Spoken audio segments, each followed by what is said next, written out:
Assalamualaikum warahmatullahi wabarakatuh. Selamat datang di channel Orang Jawa.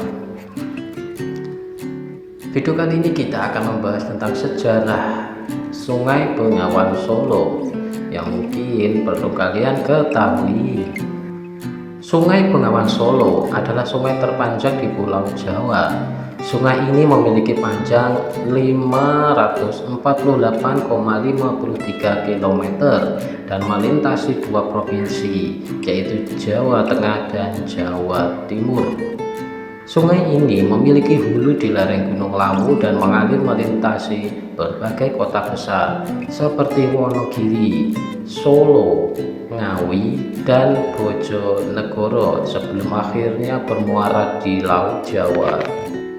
Namun ternyata dulunya Sungai Bengawan Solo punya aliran yang berbeda dengan aliran yang sekarang. Bila di zaman sekarang Bengawan Solo mengalir ke utara diperkirakan 4 juta tahun yang lalu, sungai itu mengalir ke selatan dan bermuara di Samudra Hindia.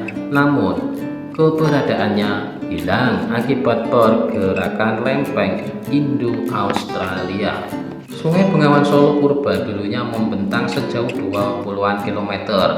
Karena pergeseran lempeng, sungai itu mengering dan akhirnya menghilang sejak 4 juta tahun silam. Namun jejak aliran sungai itu masih bisa ditemukan hingga saat ini.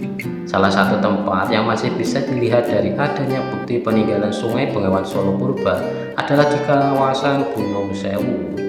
Di sana terdapat kawasan cekungan yang menjadi bekas aliran sungai tersebut. Cekungan itu kemudian berakhir di kawasan Pantai Sadeng yang kini menjadi kawasan wisata.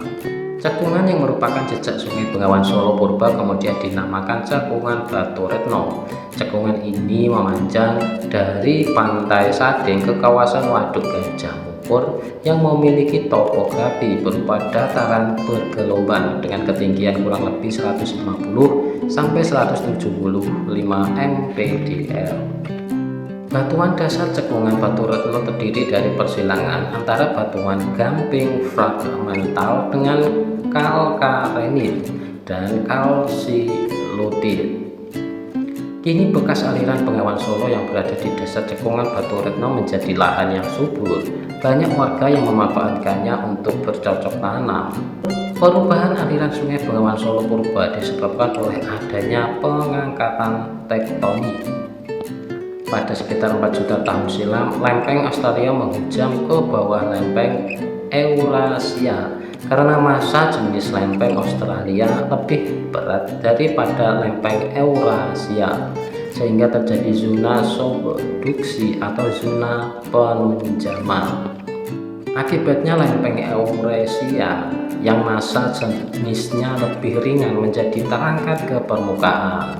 Proses penunjaman itu membuat terjadi pengangkatan daerah perairan laut dangkal yang penuh dengan terumbu karang dan koral. Daerah perairan laut inilah yang kemudian membentuk daerah Kars Gunung Sewu yang membentang dari Kabupaten Gunung Kidul, Kabupaten Wonogiri sampai Kabupaten Pacitan. Pengangkatan daerah tektonik itulah yang menyebabkan aliran Sungai Bengawan Solo yang mengarah ke selatan menjadi terbendung. Alirannya kemudian berubah mengarah ke utara menuju Laut Jawa melewati jalur lipatan Pegunungan Kendeng dan Pegunungan Rembang. Sungai itulah yang kemudian membentuk aliran Sungai Bengawan Solo saat ini.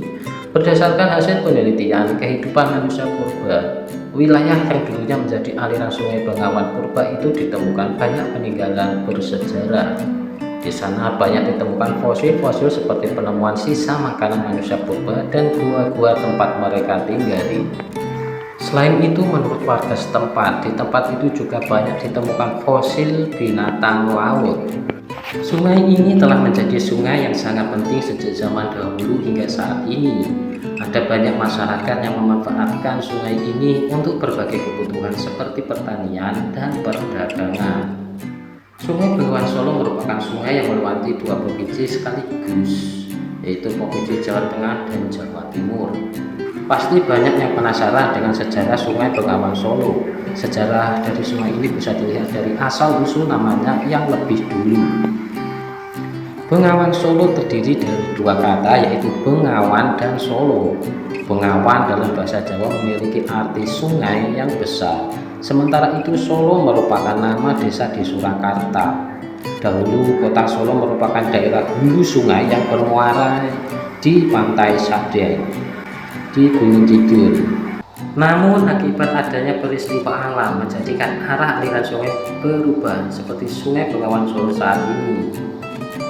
Jika berbicara sejarah, maka tidak bisa dilepaskan dari masa kerajaan, khususnya adalah kerajaan Majapahit, di mana Majapahit pada waktu itu berada di daerah aliran Sungai Brantas yang merupakan anak Sungai Bengawan Solo. Kerajaan ini menjadikan air sungai sebagai sumber kehidupan, sehingga Sungai Bengawan Solo dan Sungai Brantas memiliki peran yang sangat penting. Majapahit menjadikan sungai sebagai jalur transportasi dan juga perdagangan, sehingga kerajaan ini bisa tumbuh dan berkembang menjadi salah satu kerajaan maritim yang menguasai daerah perdagangan dan jaringan perdagangan di Laut Jawa. Aliran sungai terpanjang di Jawa ini juga menjadi saksi prasejarah kehidupan manusia, di mana banyak ditemukan fosil manusia purba, yaitu salah satu yang merupakan manusia yang berasal dari zaman Pleistosen. Nah, demikianlah ulasan singkat mengenai sejarah Sungai Bengawan Solo yang merupakan sungai penting dan terpanjang di Pulau Jawa.